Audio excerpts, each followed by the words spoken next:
Today, fears of an economic downturn see the US stock market lose $4 trillion in value. Why farmers are struggling under Trump's tariffs and spending cuts. And a hearing into the death of soccer superstar Maradona. It's Tuesday, March 11th. This is Reuters World News, bringing you everything you need to know from the front lines in 10 minutes every weekday. I'm Jonah Green in New York. And I'm Tara Oakes in Liverpool.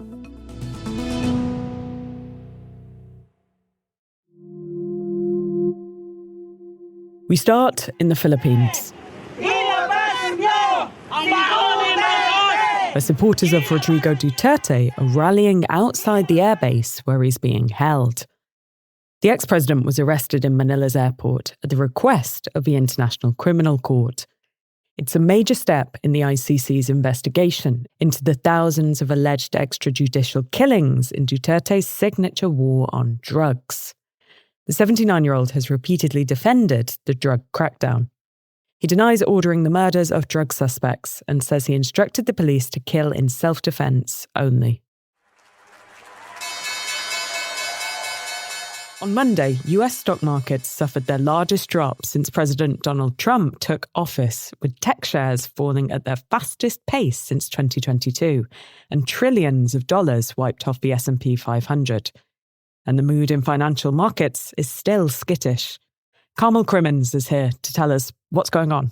So what started as a stock market sell-off accelerated to a full retreat. We saw corporate bond sales scrapped, Delta Airlines cutting its profit expectations due to economic uncertainty, and treasuries rallying as they took on that safe haven role. So what's triggered it?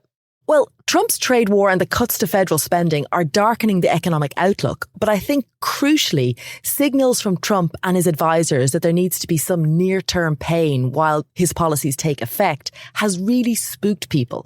It has markets preparing for the possibility of a recession, and they're now pricing in a 50-50 chance of a Fed rate cut in May. I thought the markets were very bullish on Trump. Well, they were. The period between his election and his inauguration were a boom time for stocks. Investors were betting on tax cuts and deregulation to power returns. But the mood has soured over what tariffs and spending cuts could mean for growth. So where do we go from here? So the global sell-off eased a bit and US stock futures have recovered somewhat, but the mood is still very fragile. Trump is meeting with US business leaders later today, so it's going to be interesting to hear what he has to say to them. You know, will it be words of reassurance or more like a fasten your seatbelt kind of chat? We'll have to just wait and see. Trump's tariffs have not just provoked chaos in the markets, it's causing stress and confusion in the Farm Belt, an area where Trump has historically enjoyed widespread support.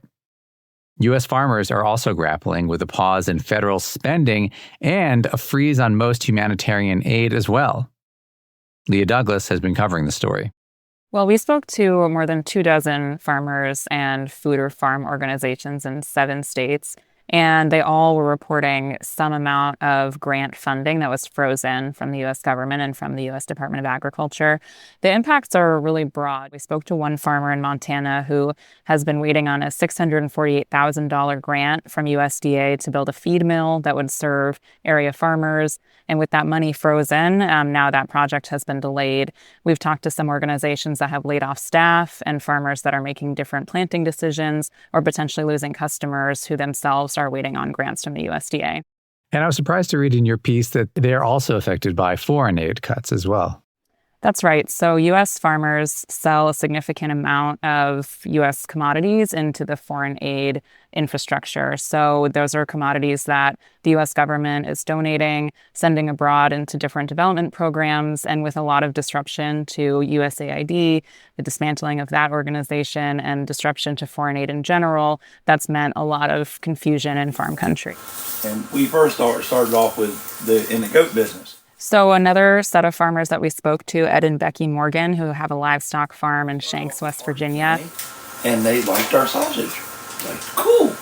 this is viable. They have been growing their business selling flavored sausages and breakfast sausage links to public schools in their area. That's been a great booming area of business for them. But now those schools, which were waiting on grants from the USDA for food programs, are themselves wondering whether they'll be able to continue with those purchases, which is putting Ed and Becky in a tough situation. And on the tariffs, Trump says farmers should just produce goods to sell domestically instead of exporting. How do they feel about that idea? Farm groups and farmers have been pretty critical of President Trump's proposals of tariffs that will affect U.S. farm goods. The domestic farm economy is really reliant on export markets. We grow huge amounts of corn and soy and other grains for export, and those products can't be easily redirected to be sold inside the United States, so it's caused a lot of concern. The Secretary of Agriculture, Brooke Rollins, has said that the agency is starting to release some of this frozen money, but did not answer questions about how much has been released or what the timetable is for that. Ukraine has launched its biggest drone attack yet on the Russian capital. At least 91 drones have been downed over Moscow. The drones have sparked fires and forced airports to shut and flights to divert. A tanker carrying jet fuel for the U.S. military was hit by a Portuguese-flagged container ship off northeast England on Monday. The collision set both vessels ablaze and forced both crews to abandon ship. A judge has temporarily blocked the deportation of the Palestinian student arrested at Columbia University, and a hearing has been scheduled for Wednesday. Mahmoud Khalil is currently in a federal jail for migrants in Louisiana. Today kicks off the trial of several medical professionals in Argentina charged with the death of football superstar Diego Maradona in November of 2020.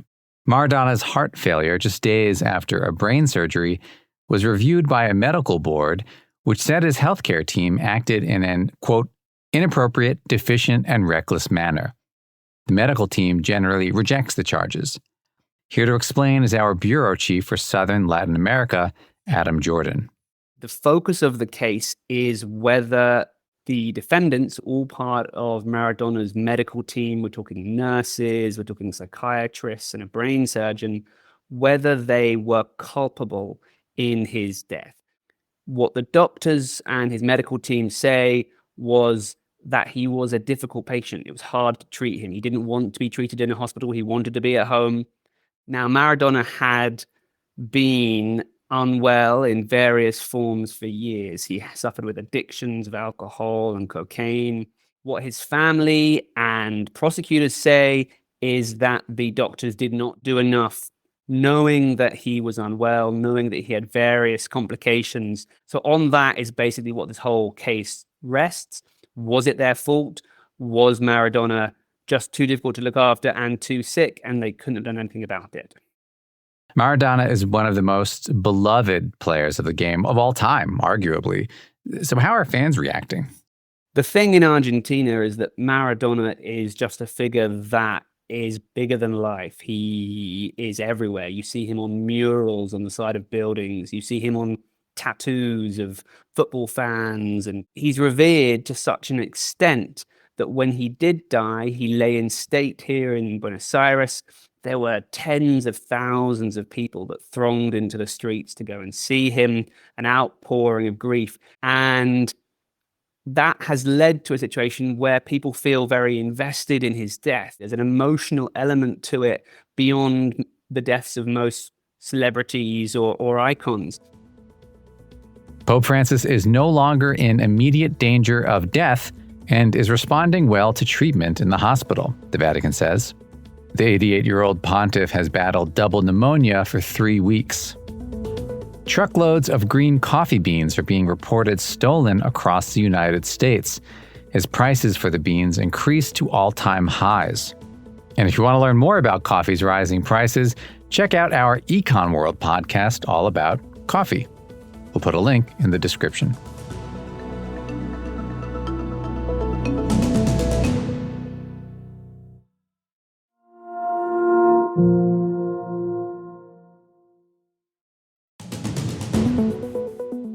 And for today's recommended read, the scientists who are trying to save the endangered ocelot.